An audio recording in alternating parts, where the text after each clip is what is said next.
Wacky winter weather. It's more like March kite season. Record-breaking temperatures and dangerously strong winds. Plus, unsatisfied. I don't think it's enough for what he's done, what he's put me and my family through. A man sentenced to house arrest after a serious crash leaves lifelong injuries.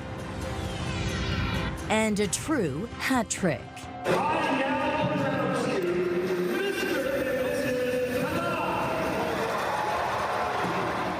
Love, vows, and victory on the ice.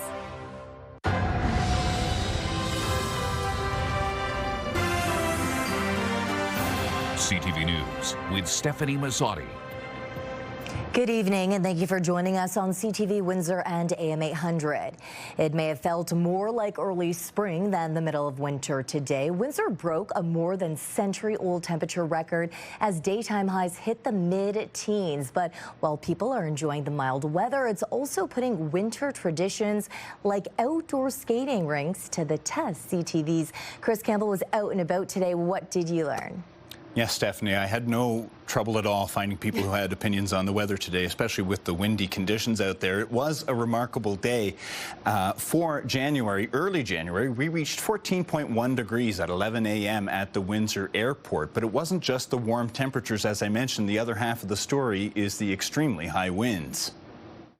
A warm and windy day was all the proof you needed to see winter was taking a break in Windsor. It's more like March kite season. Instead of snow boots and parkas, many Windsorites were out in light jackets or no coat at all. I see someone else doing it. I think, well, that person's doing it, I'm doing it too. So yeah, why not? When in Rome, I suppose. Yeah. It's beautiful out. Nice little breeze. It's cool. I'll take the warmth in comparison to everything. The wind kind of sucks, but I'll take it. It's a nice day for a little walk here, as long as my dog doesn't blow away. I love the weather. I'm concerned about the shingles on the church roof. At Windsor City Hall, the new skating rink is closed, but not because of the warm weather, but because the wind is too windy, with gusts reaching upwards of 110 kilometers an hour. Oh, no, I'd be out here skating in shorts if it wasn't for the wind, but it's a beautiful day, and as you can see, the ice looks good. It looks like it's just been Zamboni, but again, with these winds, and you can see all the leaves on the ice, it makes it dangerous for the blades, so you just can't have the rink open in these conditions. Even though right now you see a lot of leaves and water on it, it has brought so much joy. In LaSalle, the new skating loop stayed open, but no one was there while the winds kept whipping. Give me some snow, eh? I'll take some snow. Really, we haven't seen a temperature this warm on January 9th for a long time. According to Environment Canada, Windsor unofficially broke a 100-plus-year-old record set back in 1880, passing 13.3 degrees with a new high of 14.1. It is not uncommon for us to see what we colloquially term January thaw often. Does happen fairly commonly about once a winter or midwinter. So meteorologists say while today's warmth is extreme, it's not unprecedented, but it's certainly unusual for early January. And while many are enjoying the break from winter, officials remind residents that fluctuating temperatures can make natural ice unsafe, especially on ponds and creeks. But I think tomorrow's going to be a different story. The next day, we're going to get back into it. So people can get back on the ice and start trying to catch some perch. Makes the ice hippie. Look at a couple guys went through on snowmobiles already, eh? Environment Canada says while today's extreme weather shattered records, colder air is expected to return in the days ahead. In fact, you could feel that shift during the lunch hour. But regardless, Windsor-Essex had a January day that felt a lot more like spring in April. Yeah, and Chris, talking about the weather today, really on everyone's mind. I can't believe I didn't get taken off my feet with the way those gusts started coming. I went for a quick walk during my break today, almost fell over. But we know these temperatures won't last. CTV's meteorologist, Gary Archibald, joining me now for a first look at the weather tonight. Gary. Good evening, folks. We're talking about temperatures taking a nosedive, obviously. What's interesting is to see how the sweep right across the eastern flank of the continent has occurred in the last 24 hours. There is snow and rain to the north and east of us. We're in a bit of a lull, and the winds should subside through the overnight. Past midnight, 1 a.m., they're relatively calm. but temperatures are going to drop considerably by Sunday, in fact. And we're going to talk more about snow instead of rain.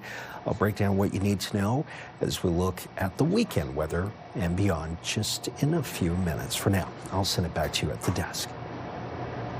A Cottam man who pleaded guilty mid-trial will serve an 8-month conditional sentence for dangerous driving after a crash in October of 2022. 21-year-old Cameron Droulard is admitting he lost control of his pickup truck on Finn Lane in Lakeshore, where it rolled over several times. His friend was not wearing a seatbelt and she was ejected from the vehicle, suffering from serious injuries. After today's sentencing, the victim, Maya Prentice, spoke with CTV News. I would never get into a driver's seat if I was drinking. Public assumption that Maya Prentice was behind the wheel during a crash in Lakeshore has been put to rest 3 years later. If you don't know the story, then don't say anything about it. And I think we should remember that this isn't just gossip.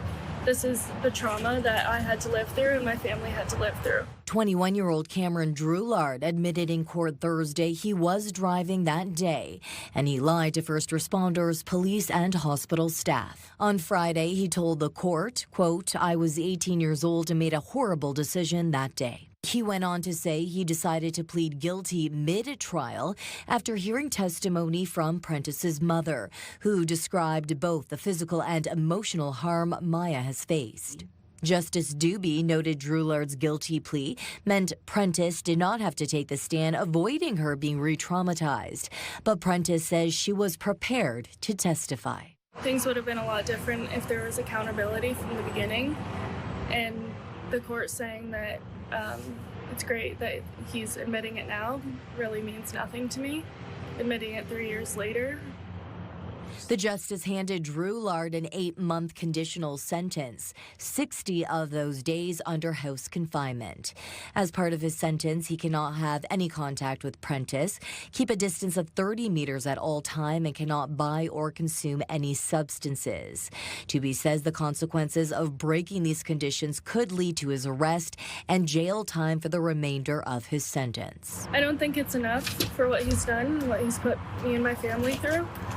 But it's just how the court system works in Canada. Prentice says she plans to file a civil lawsuit. Droulard declined an interview with CTV News. Windsor police are seeing a higher number of people arrested for bail infractions, double the number of arrests last year. And in the past 2 weeks, 4 people were arrested for cutting off their GPS ankle monitors. CTV's Sanjay Maru joins us now in the newsroom with the details tonight. Sanjay. Yes, Stephanie, while police are making more arrests, they say this is not necessarily about a spike in crime, but due to the efforts of a unit created to monitor high-risk offenders released into the community. Numbers from the Windsor Police Offender Management Unit, a joint team with LaSalle Police, show how active bail enforcement has become. In 2025, officers completed more than 300 bail compliance checks and conducted over 21,000 GPS monitoring checks. That work led to 118 arrests for bail breaches and related warrants, more than double the total from the year before. They agree to these conditions in front of a justice or a judge in order to stay out of the jail system, and oftentimes they just go right back into the same lifestyle that they were in that got them into trouble in the first place. The data comes days after police announced 4 separate arrests involving people accused of cutting off their GPS ankle monitors while out on bail. In each case, police say the individual went into hiding before they were tracked down and arrested. Cutting off a monitor is not difficult, really. It's, you know, you can cut locks on lockers in high schools, you can cut locks on bicycles, you can cut these things off. Retired OPP Commissioner Chris Lewis says that's why follow-up and enforcement are critical and why monitoring alone is not enough. An alarm goes off when they're cut. The bad guy might think it's, oh, this is simple to cut it off and go out dancing, but that's not the case at all. Police are notified,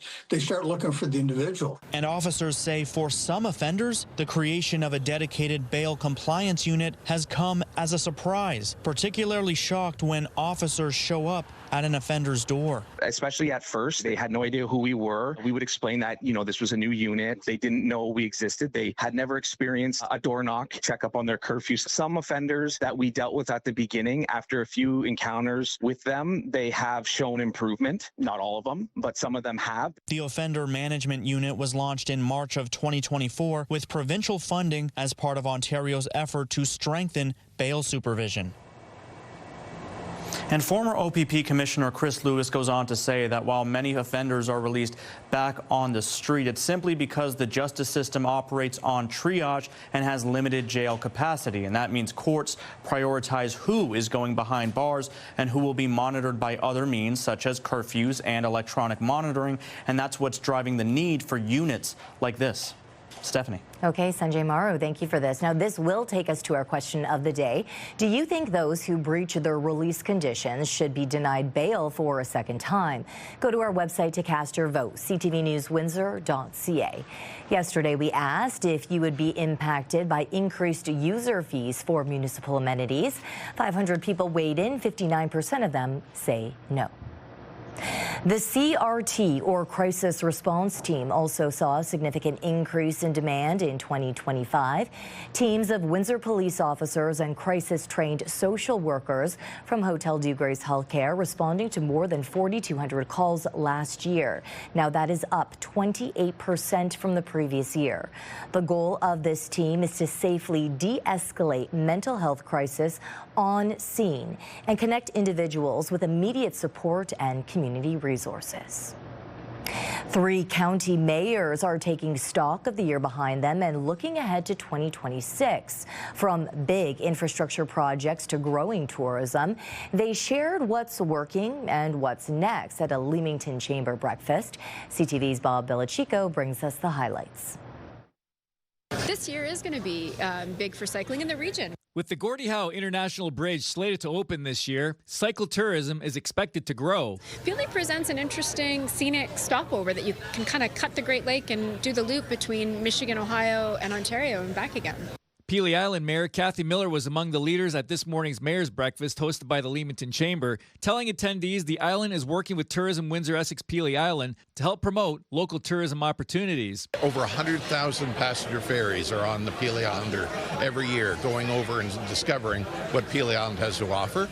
We want to get more people to do that, of course, but we also want them to be market ready. TWAPI CEO Gordon Norfield's one way to help is through the Municipal Accommodation Tax, or MAT, which allows communities to generate revenue from overnight visits to reinvest into the community. Some of the infrastructure that you need to have, like, proper maps, proper signage, proper amenities like bathrooms and access to water and making sure that they have what they need when they're on their route. So Kingsville Mayor Dennis Rogers looks forward to seeing shovels in the ground for the town's West Side Collector Road. So what it's going to do is it can create a loop bypass for our community, but that west side now it's a catalyst for opening up, growth and development on the west side, residential, commercial, you name it. In Leamington, Mayor Hilda McDonald is excited and proud of the waterfront project.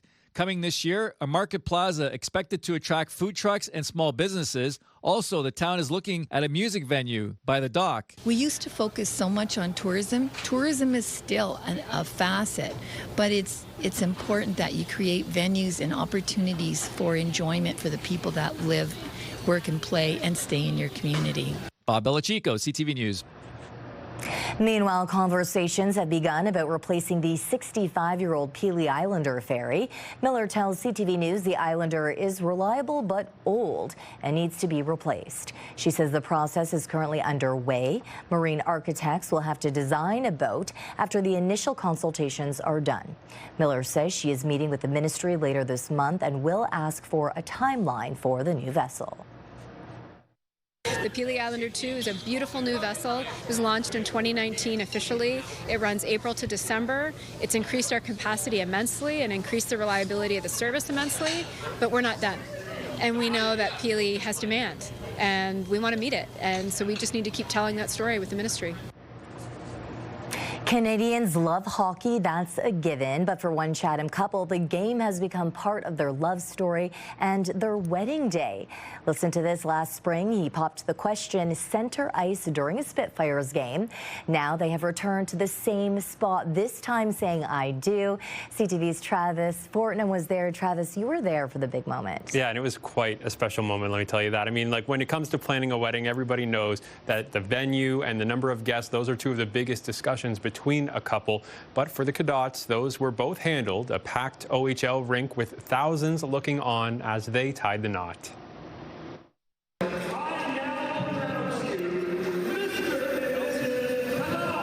one Chatham couple, I do didn't happen in a church or banquet hall. It happened at center ice.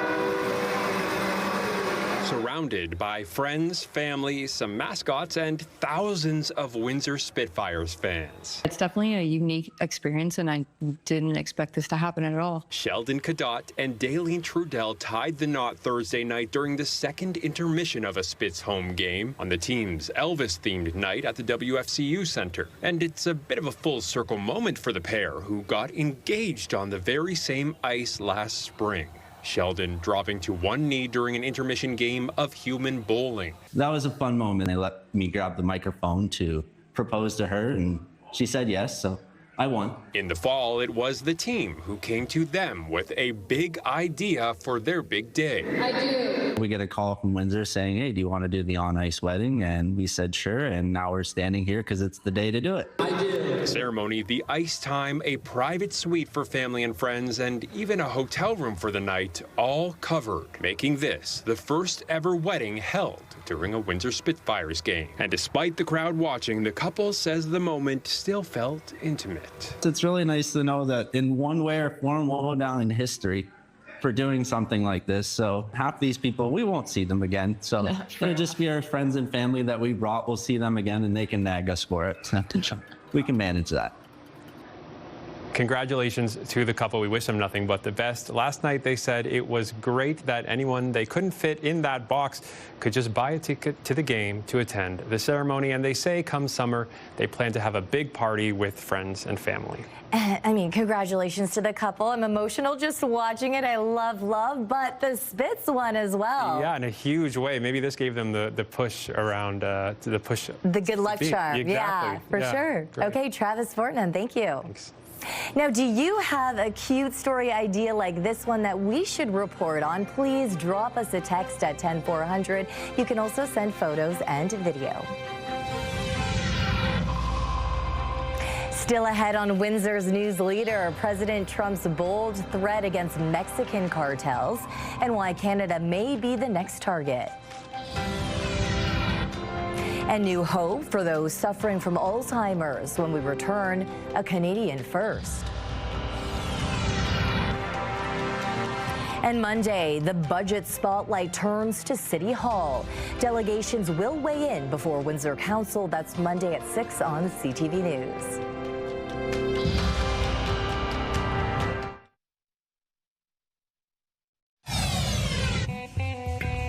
Start your day with the latest local news. By signing up for our newsletter, you'll get direct local content straight from CTV Windsor to your inbox, including top stories, the forecast, and videos. You can sign up at ctvnewswindsor.ca. New video from Minneapolis shows the moments before the deadly shooting of a woman from the ICE officer's perspective, moments before he opened fire.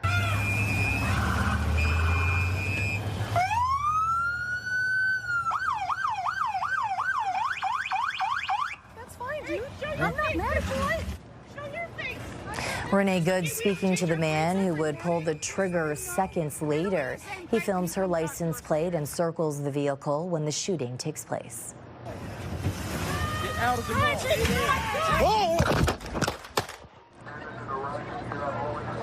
Vigils have been held across the country in memory of a 37-year-old mother. Protests also continue today in Minneapolis in what has become a flashpoint in the Trump administration's crackdown in U.S. cities.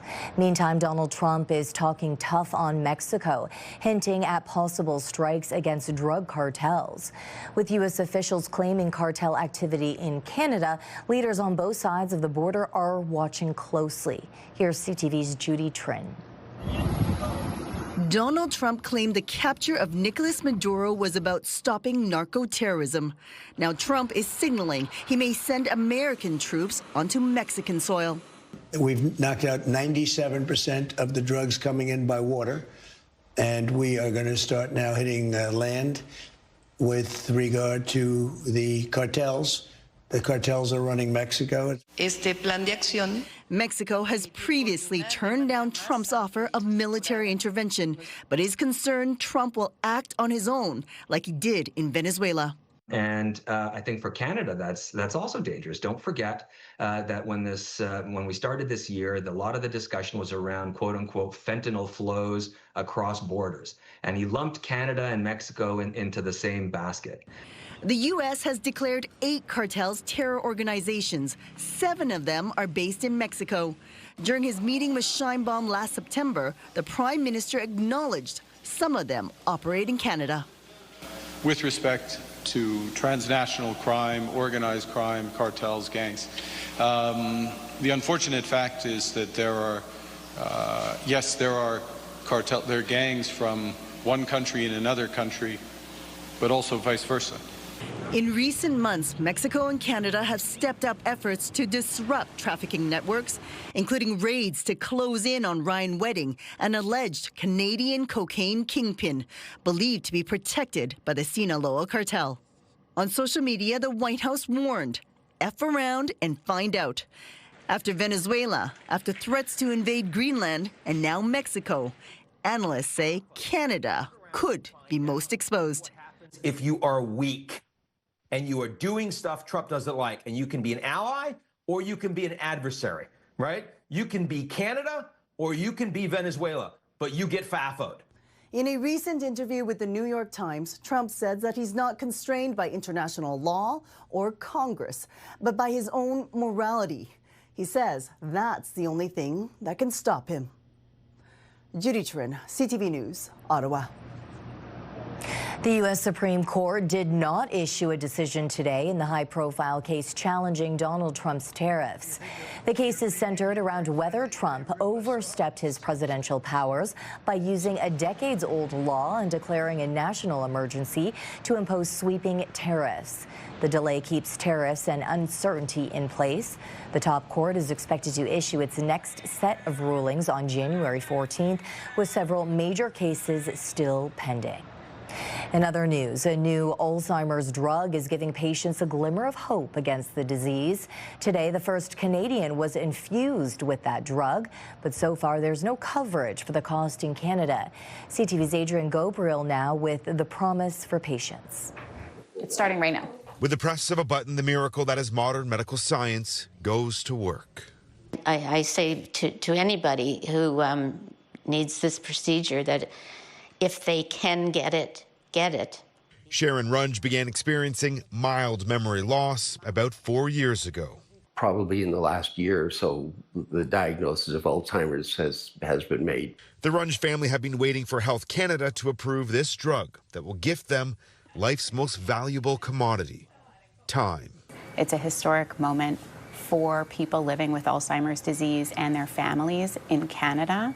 Today marked the first ever infusion of lecanemab in Canadian history, administered by neurologist Dr. Sarah Mitchell. It's a monoclonal antibody. It goes in and it basically removes the bad plaques from the brain. It slows down the progression of the disease by about 30%. Canada is the last of the G7 nations to approve lecanemab. As of today, it still isn't covered by any province, and that comes at a cost.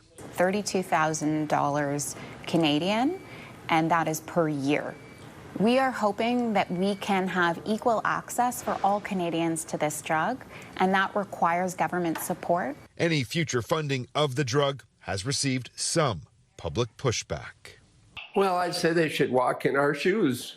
The infusions yield the best outcomes for those battling the early stages of the disease. While Sharon admits she's unaware of her cognitive deterioration, her sense of humor is on point when we ask that she share her age. I'm 16. No. And the love that she has for her children, as well as her husband Dallard, remains as present as ever. I am so fortunate to have met him. He's the most important thing in my life. The Runges now have hope that their loving life together will also have longevity. The troublesome protein can gather in the brain decades before symptoms arrive. The next step is testing whether this drug can help offset Alzheimer's in asymptomatic patients. Adrian Gobriel, CTV News, Toronto. Windsor's jobless rate has dropped again, this time dipping 4 basis points to 7.7% last month. Statistics Canada put November's jobless rate at 8.1% and 9.6% in October. Stats Canada says there was a boost in the number of people looking for work in December, driving the unemployment rate higher at the end of the year. The agency says the Canadian economy added 8,200 jobs last month, mostly in full-time work. The country's unemployment rate rose to 6.8% in December from 6.5% a month earlier as a growing labor force outpaced job gains.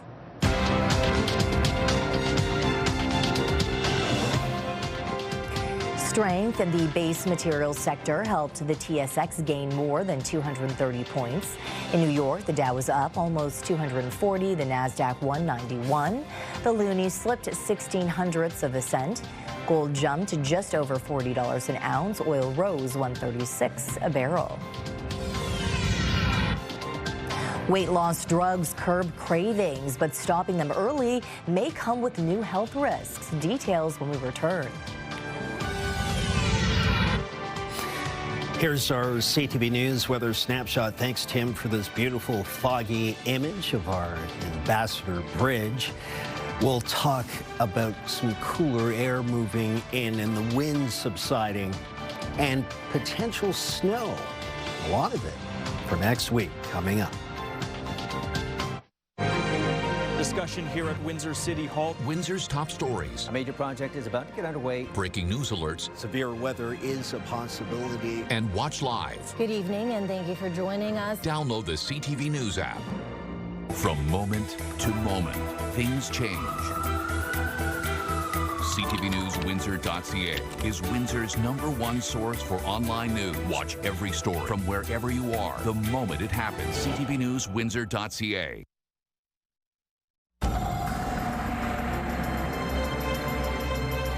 See those clouds rolling in. Definitely a windy day and other records to chat about, Gary. Yes, daily high 14.1. Old record 1880, 13.3. It has also been a very windy day. And when we talk about records, obviously, we're going back here well over 100 years. So the data is interesting to see. At the very least, we're well above seasonal by about 15 to 16 degrees across the region. We are cooling down. As I speak, still cloudy. Air quality's been good today, so that's not much of an issue. This morning, we saw wind gusts in the 90 to 100 plus K range, but by 8, 9, 10 o'clock, even greater diminishment as the intensity of this system moves further east. Along with it, those winds moving into the Golden Horseshoe and further east from there, but we are still breezy through to at least 10 o'clock. By midnight, you go outside, the winds should be calm. Quite a drastic change. Holding at 7 degrees Fahrenheit, both in Windsor-Essex and Chatham-Kent this hour. That's 45 degrees Fahrenheit. It does feel cooler because of the dampness or humidity factor, as well as the gustiness through this hour. So it feels closer to +2 across the region. We're still looking at the evacuation of one system with another one making a beeline towards us. overnight into tomorrow, and by the afternoon, we will see rain followed by ice pellets, maybe some freezing rain followed by snow. I think the wet snow variety will be a big part of the story for Saturday afternoon, and then more flurries for Sunday morning. There's a contingency of rainfall in the midst of this system, as well as it continues to progress from west to east across southern Ontario. The snow, at least what's likely to stick to the ground, will be northeast and east of London towards Kitchener. 5-10 centimeters possible. The GTA about 2+, and further east in the 10 to 15 centimeter range. Tonight, clearing and clear by midnight. Midnight down to -1, and the winds calm. So let's take a look at the next 7 days. No records to be set for the weekend, courtesy of our Enercare 7-day forecast, calling for a high of +5. That's still 7 degrees above seasonal tomorrow.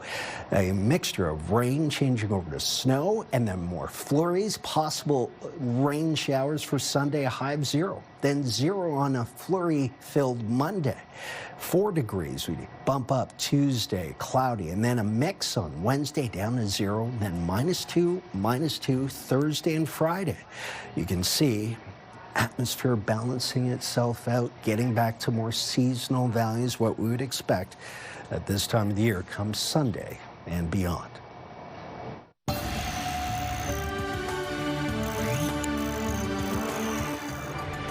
We are learning more about the side effects of weight loss drugs that target cravings and reduce the appetite.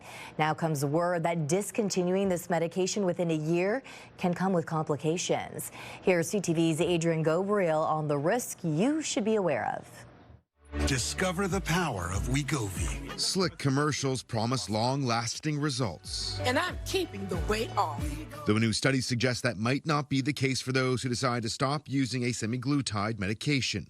This British Medical Journal review found that cessation of weight management medications is followed by rapid weight regain and reversal of beneficial effects. All of the improvements that they have in their blood pressure, their blood lipids, their blood glucose also go back to baseline. The findings reinforce the fact that semaglutide is supposed to be a lifelong medication, not a quick fix weight loss drug. GLP-1 analogs are for people who have disease, heart disease, high blood pressure, type 2 diabetes, or pre-diabetes. You're at high risk of medical conditions. That's who it's for. The study found that those who stopped exercising or ended a more conventional diet regained weight at a slower rate. They regain all of their weight within about 4 years, whereas they regain all of their weight after they stop the drug within about a year and a half. This comes as the waistlines of Canadians are expanding at a record pace. This recently released StatsCan report found that 68% of Canadians aged 18 to 70 were classified as obese due to their body mass index known as BMI. An internal medicine specialist says semaglutide is a life-changing drug for those who really need it. What we don't want to do is demonize a whole class of medications. This world of just anyone using it, these GLP-1s at any time, that's problematic. This comes as the patent for the drug has expired here in Canada. Generic versions could hit the shelves in the months ahead, making it cheaper and more accessible. Adrian Gabriel, CTV News, Toronto.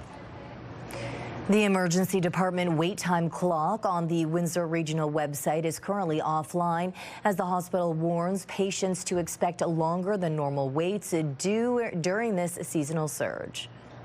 Unfortunately, there were some technical issues with it, and it wasn't consistently showing accurate data. So we had pulled that down until we could get it corrected. The hospital says the wait time clock went offline around New Year's Eve after technical issues led to inaccurate data. Officials add there's no timeline so far as to when the clock will be restored. In the meantime, officials say a spike in respiratory illnesses and holiday pressures is driving up emergency department volumes, reducing available space and pushing wait times higher for non-urgent cases. It, depends on the time of day you're coming in, how many patients are in the waiting room, the day of the week, how many doctors are working, but definitely you're unlikely to be able to be coming into the emergency department and out in 4 hours or less. You're definitely going to have a much longer wait time than that for a non-emergent issue. Dad, can you just straighten out your legs there? Impossible. Cramped and uncomfortable. Passengers slam WestJet's new economy seat layout.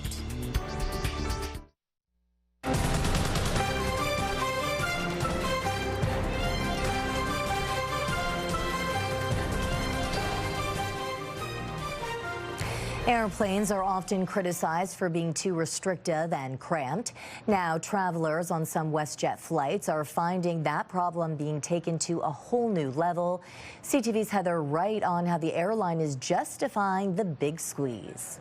Dad, can you just straighten out your legs there?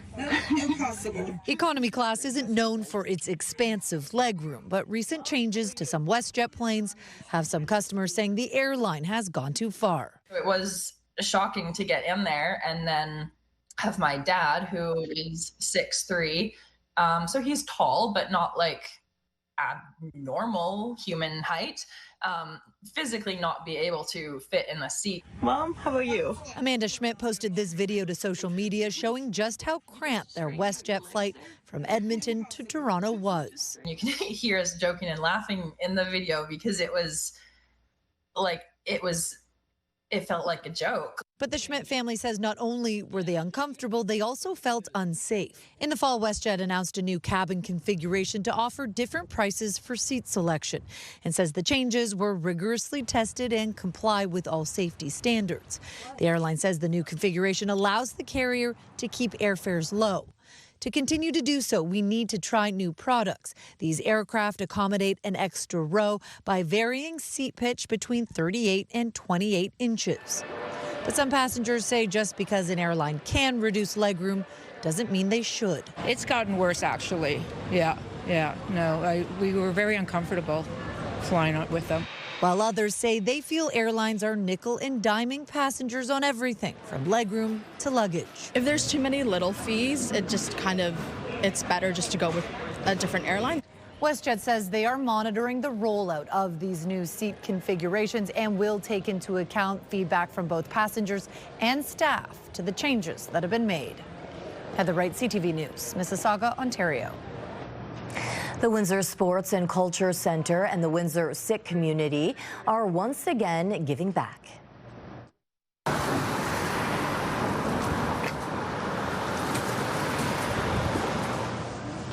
Delivering a massive donation of food, clothing, blankets, and essential items to Street Help Homeless Center's new dining room.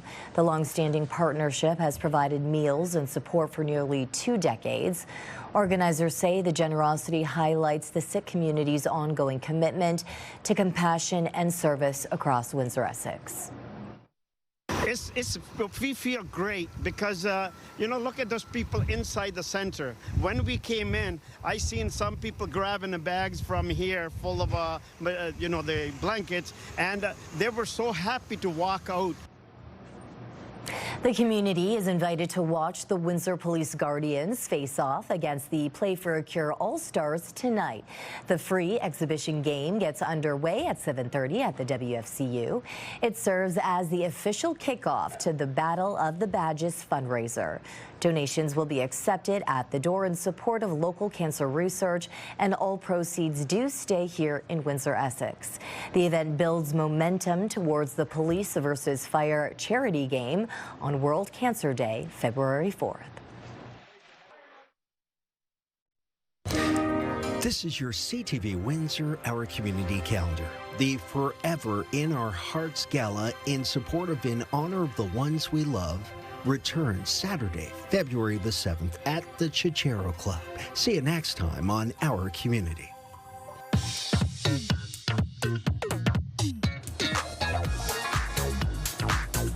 It's time to check in on what's happening now with Melanie Kettner. And Melanie, you have an update from the Humane Society. So we have more than 2,500 animals they found their forever home this past year, 2025. Isn't that great? Amazing. Yes, and most of the animals adopted in 2025 were cats and kittens. The actual number of animals adopted is 2,668. That works out to between 6 to 8 animals each day. A number of adoption events were held throughout the year, including open houses and an event at Devonshire Mall. The Humane Society is currently asking the public for donations of adult wet cat food of any brand as they're running low. Executive Director Lynette Bain says they see about 14,000 animals throughout the year. So we're really happy with that volume. And when we compare ourselves to other humane societies in southwestern Ontario, it's, 3 to 4 times higher.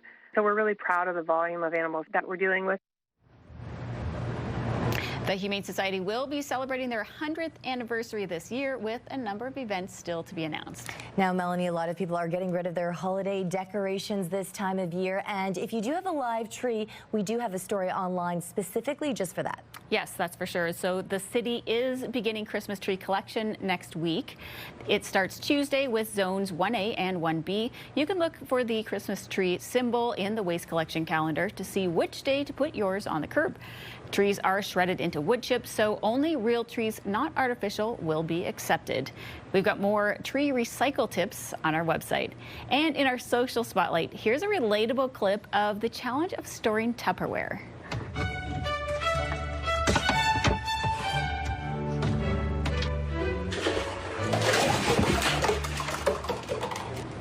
Oh yeah, of course, he perfectly stacks the plates, but then when it comes to the containers, they just go flying into the cupboard. And Stephanie, I have to admit, I have done this myself. With my whole life, it didn't matter what kitchen I was using. That is definitely the Tupperware container. It'd be interesting to use this for the question of the day on our website to see what our viewers think about it. But it also reminds me of cardboard boxes. I don't know about you, but when I get a cardboard box, I just throw chuck it into the garage and wait for someone else to deal with it. And there's the other thing with the lids too, right? You can never find the lids. Oh, you can never find the lids, ever. First world problems, am I right? Yes. Okay, if viewers at home have a cool video that they want to share that's trending, how can they send it to us? Well, they can email us at newsnow@bellmedia.ca or text it to 10400. Okay, thank you, Melanie. Storage downstairs, hockey up top. When we return, the barn loft that holds a full ice rink.